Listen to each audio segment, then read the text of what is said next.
Welcome to Indian சமையல். இன்றைக்கி நம்ம என்ன பார்க்க போகிறோம் அப்படின்னா சிக்கன் நக்கட்ஸ். அதை எப்படி வீட்லேயே ரொம்ப ஈஸியாக செய்யலான்றதை பற்றி பார்க்கலாம்.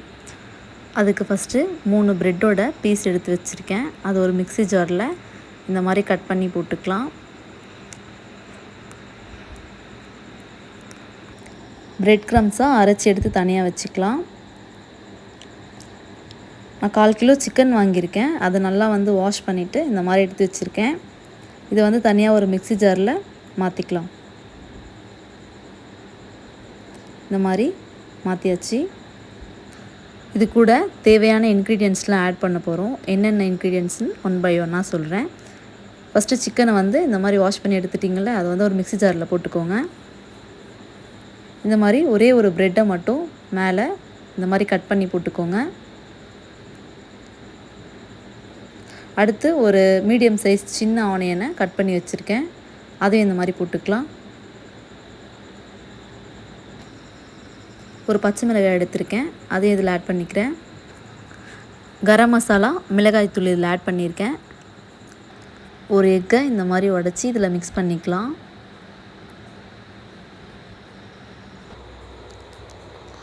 இதோட நான் தேவைக்கேற்ப உப்பு ஆட் பண்ணிக்கிறேன். நீங்களும் தேவைக்கேற்ப ஆட் பண்ணிக்கோங்க.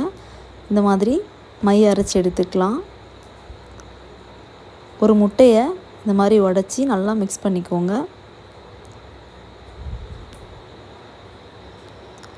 அடுத்து உங்களுக்கு என்ன ஷேப்பில் வேணுமோ அந்த ஷேப்பில் நீங்கள் ரெடி பண்ணிவிட்டு இந்த மாதிரி எக்கில் டிப் பண்ணி எடுத்துகிட்டு நம்ம அரைச்சி வச்சுருந்தோம் இல்லைங்களா ப்ரெட் க்ரம்ஸ், அதில் போட்டு இந்த மாதிரி எடுத்து வச்சுக்கோங்க.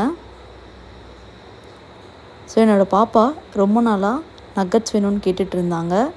கடையில் சாப்பிட்றது எந்த அளவுக்கு ஹெல்த்துன்னு எனக்கு தெரியாது. நான் முடிஞ்ச அளவுக்கு ஹோட்டல் அவாய்ட் பண்ணிவிட்டு வீட்டிலையே கொஞ்சம் ஹெல்த்தியாக செஞ்சு கொடுப்பேன். ஸோ அந்த மாதிரி ரெடி பண்ணது தான் இது. ஸோ நீங்களும் முடிஞ்ச அளவுக்கு ஹோட்டலில் சாப்பிட்றத அவாய்ட் பண்ணிவிட்டு கொஞ்சம் வீட்டிலையே செஞ்சு பழகிக்கோங்க. ஸோ நம்மளோட ஹெல்த்துக்கு ரொம்ப நல்லது. ஸோ இந்த மாதிரி உங்களுக்கு எந்த ஷேப்பில் வேணுமோ இங்கே ரெடி பண்ணி எடுத்து இந்த மாதிரி வச்சுக்கலாம். இப்போது ஒரு பாத்திரத்தில் எண்ணெயை ஊற்றி நல்லா சூடானதுக்கப்புறம் இந்த மாதிரி போட்டுக்கோங்க. எப்பவுமே ஹை ஃப்ளேமில் வைக்காமல் லோ ஃப்ளேம்லேயே இந்த மாதிரி குக் பண்ணி எடுத்துக்கலாம். நம்ம ஹை ஃப்ளேமில் வச்சு குக் பண்ணோம் அப்படின்னா ஸோ ரொம்ப ஒரு மாதிரி கருகின வாசனை அடிச்சிடும், அதோடய ஃப்ளேவரே மாறிடும். ஸோ அதனால் இந்த மாதிரி ஸ்லோ ஃப்ளேம்லேயே வச்சு நம்ம இந்த மாதிரி ப்ரௌனிஷ் ஆகிற வரைக்கும் வறுத்து எடுத்துக்கலாம்.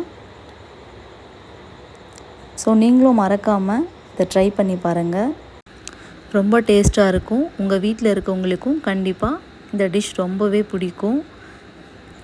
என்னோடய வீடியோ பார்க்குற எல்லாருக்கும் ரொம்ப தேங்க்ஸ். என்னோடய இந்த சேனலில் லைக் அண்ட் சப்ஸ்கிரைப் பண்ணிக்கோங்க. அப்போ தான் நான் போடுற வீடியோ உங்களுக்கு நோட்டிஃபிகேஷனாக வரும். உங்களுக்கு பிடிச்ச டிஷ்ஷை கமெண்ட் செக்ஷனில் கமெண்ட் பண்ணுங்கள். அடுத்த வீடியோவில் உங்களுக்கு பிடிச்ச டிஷ்ஷை நான் உங்களுக்காக பண்ணுறேன். ஸோ எனக்கு சப்போர்ட் பண்ண எல்லாருக்கும் ரொம்ப தேங்க்ஸ். ஃபைனலாக நம்ம இந்த டிஷ்ஷை செஞ்சு முடித்தாச்சு. இப்போ பாருங்கள், நல்லாவே வந்திருக்கு. ஸோ நம்ம இப்போ இதை ஒரு பிளேட்டில் மாற்றி சாப்பிட்லாம். ஸோ நாங்கள் சாப்பிட்டோம், ரொம்பவே டேஸ்ட்டாக இருந்துச்சு. நீங்களும் மிஸ் பண்ணாமல் ட்ரை பண்ணி பாருங்கள். அடுத்த வீடியோவில் நீங்கள் கேட்குற டிஷ்ஷை ரெடி பண்ண நான் ரெடி, கமெண்ட் பண்ண நீங்கள் ரெடியா? கமெண்ட் செக்ஷனில் போய் உங்களுக்கு பிடிச்ச டிஷ்ஷை கமெண்ட் பண்ணுங்கள். கண்டிப்பாக உங்களுக்காக அடுத்த வீடியோவில் நீங்கள் கேட்குற டிஷ்ஷோட நான் உங்களை மீட் பண்ணுறேன். ஸோ இப்போ சிக்கன் நக்கட்ஸ் ரெடி ஆகிடுச்சு. ஸோ இந்த மெத்தடில் தான் சிக்கன் நக்கட்ஸ் செஞ்சுருக்கோம். ஸோ நீங்களும் மறக்காமல் வீட்டில் ட்ரை பண்ணிக்கோங்க. அடுத்த வீடியோவில் உங்களுக்கு பிடிச்ச மாதிரி டிஷ்ஷோட உங்களை பார்க்குறேன். தேங்க்யூ. Bye bye.